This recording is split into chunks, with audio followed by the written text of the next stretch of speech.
On the national call today, they were talking about just how important it is to drain the airlines consistently. They're having so many transmission issues.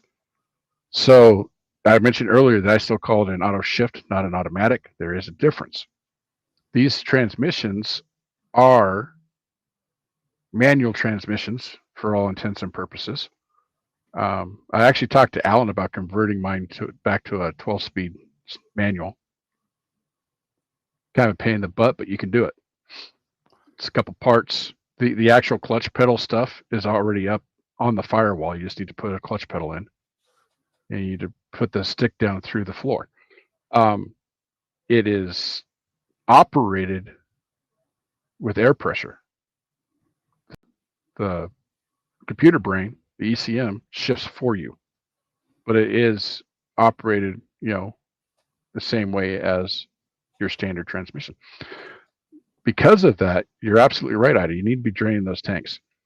Yeah, especially if you're running And old places. and you need to identify which tank is feeding the transmission, because on my 2016, it was a separate tank completely with a different lanyard. A lot of people miss that. Right. So go around your truck and make sure you know where all those little lanyards are. On the 16, I had petcocks at the back.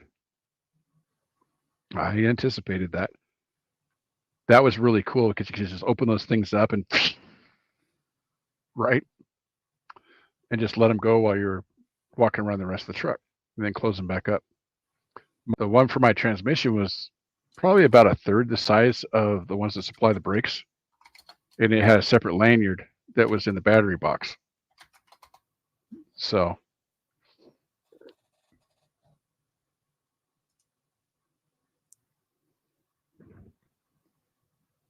and remember when people were complaining about the auto shifts, Charlie? Oh, it's not shifting properly.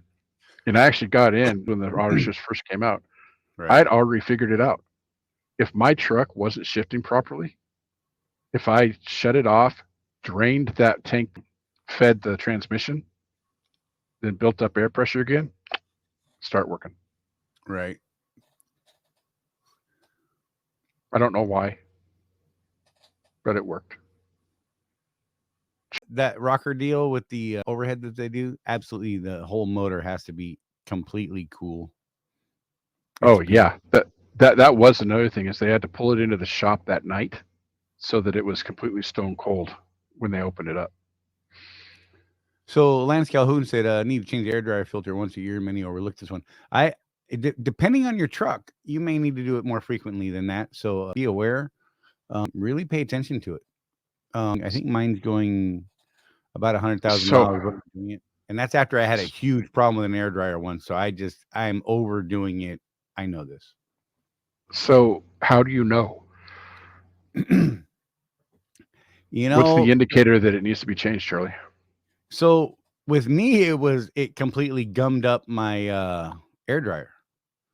And when Hmm. we took it all apart, they're like, "Bro, aren't changing this frequent enough." And I'm like, "Well, how frequent?" And they're like, "Well, it depends." And I'm like, "Well, what's the thing that makes me do it?" They're like, "Yeah, you just kind of got to figure it out." I'm like, "Oh, you're so damn helpful, thank you."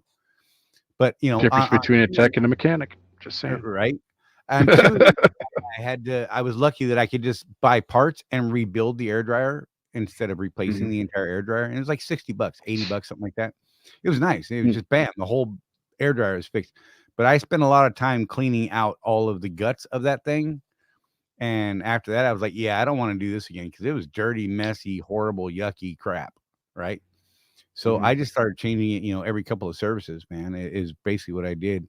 I mean, they're really low in cost. I mean, yes, over time they're going to add up, but I figured for the peace of mind and the not having to worry about it gumming up the works again, it was absolutely worth it. Well, how much And is it going to and cost great, if you got to replace brake canisters because right? we got a bunch of crap in there? Oh my god, can you imagine the whole airline system? I'm just saying. Yeah. When mine went, it was gummed up, man. There was a lot of crap everywhere. My tanks were gooky and just the lines were mucked up and I mean, Hmm. it was a thing. So I didn't ever want to do that again. Yeah, exactly. I just look, just because they recommend a certain mileage doesn't mean you should do it sooner. You shouldn't do it sooner. That's part of good preventive maintenance. You know, some of these things I am absolutely way more proactive on than others. That's one of them. You know, I'm probably changing my Dabco fuel filter a little too often, honestly. Yeah. So I we got were talking about this in detail, well, about 2 weeks ago, Charlie. The difference between trucking and aviation. right, I think aviation, their service intervals make more sense to me. right, It's the number of hours on the piece of equipment right. versus And it's some more arbitrarily idle, take it out of your butt mileage, right? Yeah, if you're idling, you need to do things sooner to keep that engine in peak condition, right? I think that especially at a Swift where you don't have APUs, right? In my 16, I've got the bypass oil filtration. I do the oil analysis. I don't change the oil until they tell me to. Okay, but that's with an actual objective process that I have with that truck. I send the oil to the lab. The lab tells me it's time to change it or it's not, and here's right, why, and all that, right? If you don't not doing that though, I'm going to say, and people are going to call me out on this. I already know it. So go ahead. You ready, Charlie? I think 50,000 miles might be too long if you're idling your engine all the time. right, I mean, think it, if you're idling your engine even a couple hours a day, how much more wear is there on that engine versus right. driving down the road? And if you have one of those low RPM idling trucks, things aren't burning off that well. Mine idles high in that parked mode, runs like Mm-hmm. 900 RPM or something like that, not the typical 600-ish, right? And it seems to have made a difference over time from what I've seen. I mean, I used to bump up the idle and Chewy if I did have to idle because I absolutely noticed there. Going back to the air dryer thing, you can also look at the crap that it's spitting out of the bottom when it purges. Right. You're getting a massive handful of chunks. You're probably way too late already. I'm just saying.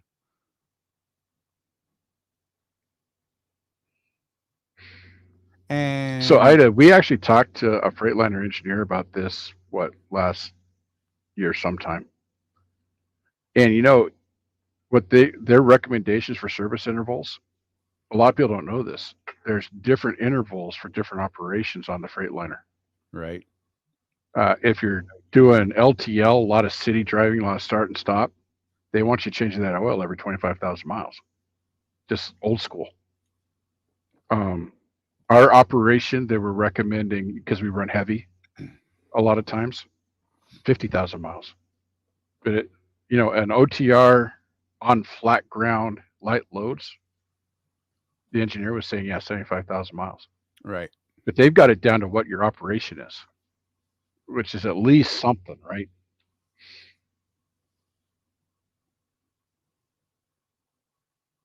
Yeah, James, I think that that's a little long after talking to that engineer. Right.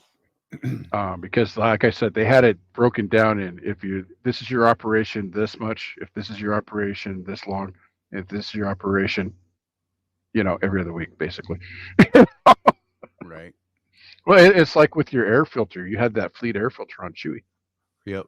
And so by doing that, you started seeing how long an air filter lasts before it starts gumming up. Right. Trucker Tim. So you mean a lower RPM idle actually hurts your engine more than higher RPM? Because I know lower RPM does or should burn less fuel. It does burn less fuel, but the engine also doesn't get up to full operating temperature. Right. It And doesn't burn off the not soot. as big of a deal on Chewy as it is on your new truck, Charlie. Right. Because what it's really causing is your DPF to get gummed up. DPF gets gummed up, causes back pressure. Back pressure damages the engine, and your DPF doesn't last as long. Right. If you can idle it up there around the 900, according to Bruce, talking to Bruce Mallinson about it, if you can get that idle up there, then it gets up to a true operating temperature, and it'll keep a lot of that damage from happening. I've But talked to people too that claim that it has something to do with the oil not getting all the way up into the system or something. I don't know that I buy that because it's pumped, but what if you're doing in 3 months, um, 22 more hours of idle than I am, and 15,000 miles less, uh, or some other variant of that, why would 3 months be good? I'm just saying. What we're saying is either go off of engine hours, mm-hmm. based off your operation, or a mileage thing based on your operation. But you really got to get to know your truck. Saying 3 months, for you, you could do, let's say you're doing 10,000 a month. That's 30,000 miles a month, right? Whereas, I can vary from, say, 12 or 15,000 miles a month to 20,000 miles a month. And if I wait 3 months, I'm going to kill something. Mm-hmm. I am absolutely going to break something. So again, I don't think a time span, a typical time span, days or weeks or months, is the appropriate answer. Just my opinion. If someone tells you 3 months, I'm not a fan.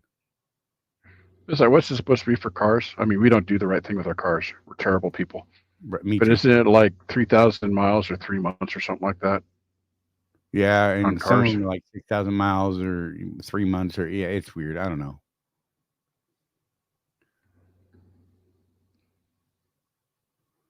Right, Matt. It burns less, but it doesn't get oil up into the top of the motor. It is. It's a little bit drier running. It's not getting up to temperature. Really? It's not burning off the soot and things. It's running. And a lot of these trucks in that low idle will actually spit out more fuel. It'll feed more fuel than it needs, and it kind Mm. of cycles back in. And I don't know. It's a lot of engineering stuff that I am not the guy, but from everything I've read and heard, a higher idle is better for the truck because everything burns off better and keeps pumping better. Like So you can I, pressure. not being an engineer, Matt, oil is pumped from the oil pan up into the motor, right? So how is it not getting to the top of the motor? If your oil pressure is right, shouldn't it just cycle through? I don't understand how that works.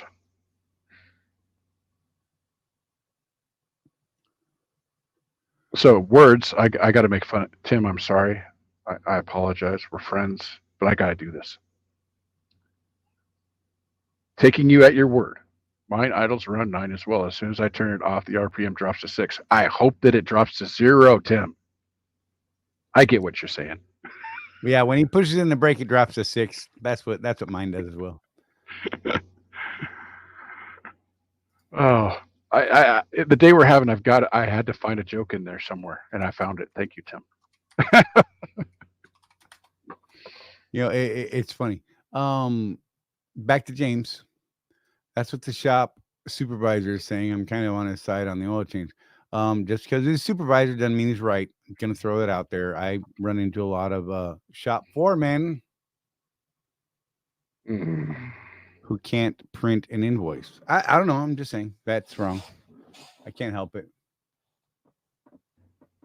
How does altitude affect diesel operations? So I used to know this one, like in detail, but I'm having a hard time with words right now. you get a reduced power output and increased fuel usage at higher altitudes because the air is thinner. And yeah, there you go. Quick That's answer. what I was looking for. Feel free to look that up and find your favorite search engine and do that. Again, Ida not to came through with an answer for me.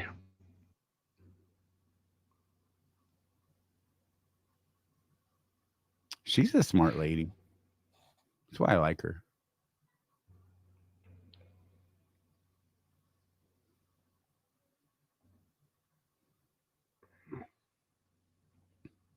I just said because the pistons are not running as fast and will not build the same pressure on the top side of the engine. There you go. And Lance said, one owner's manual he was reading says lowest RPM possible to keep the engine temperature above 150. There you go. That's hard to do sometimes. I've been in some places where I was like, good God. And that's when you start stuffing cardboard in the grill and you know what I mean? The winter fronts and all that.